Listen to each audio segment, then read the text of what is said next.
Well, the Republican Party has been split on tariffs for months. The issue was reportedly the reason that former White House economic advisor Gary Cohn resigned. GOP Congressman Tom Reed from New York is on the House Ways and Means Committee. He's confident that some of his fellow Republicans and also Democrats' dire predictions for the impact of the tariffs on the U.S. economy will not pan out. Congressman, welcome. Well, thanks for having me on, Shannon. Okay, so let's talk about some more of these objections. Again, we've heard them from both sides of the aisle. Tonight, though, top GOP Senator Orrin Hatch, who chairs the Senate Finance Committee, had this to say: "My position remains unchanged. Tariffs on steel and aluminum imports are a tax hike on Americans and will have damaging consequences for consumers, manufacturers, and workers." You think he has it wrong?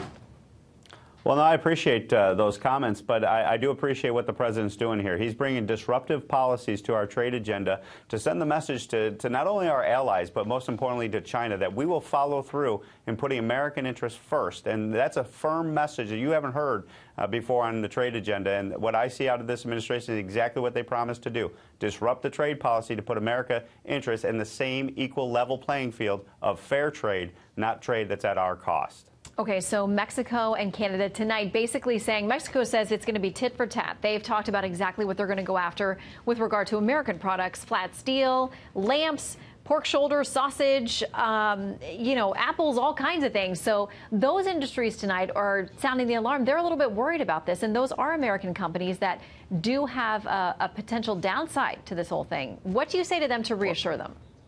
Well, I appreciate that, but there is a process for these tariffs to go through, and in order to be legal, they have a process to go through in regards to our agreements as well as WTO potential implications.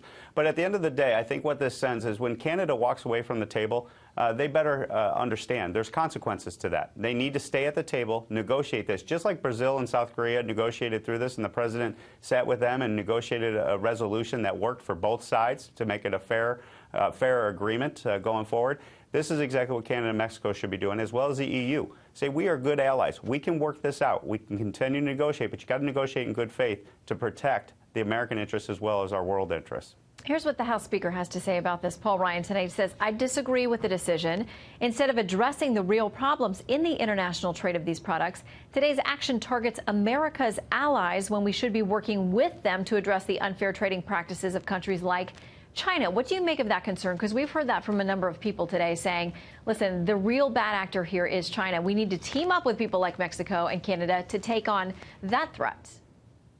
Well, and that's why exactly Canada shouldn't be leaving the room. They should be staying in the room and work this out. And I'm confident we can, because now we are sending a message to China. Look, if we're willing to stand firm in the negotiation room in regards to our allies, when we go after China, which is the big elephant in the room and the one that is the most egregious offender of our trade policies that are against American interests, we are going to send the message to China that we're not messing around anymore. It's time to put American interests on the same level playing field as others have taken advantage of us for years. Well, there are a lot of folks who voted for the president for that very reason, and it was a strong message of his throughout the campaign, so no one should be surprised tonight.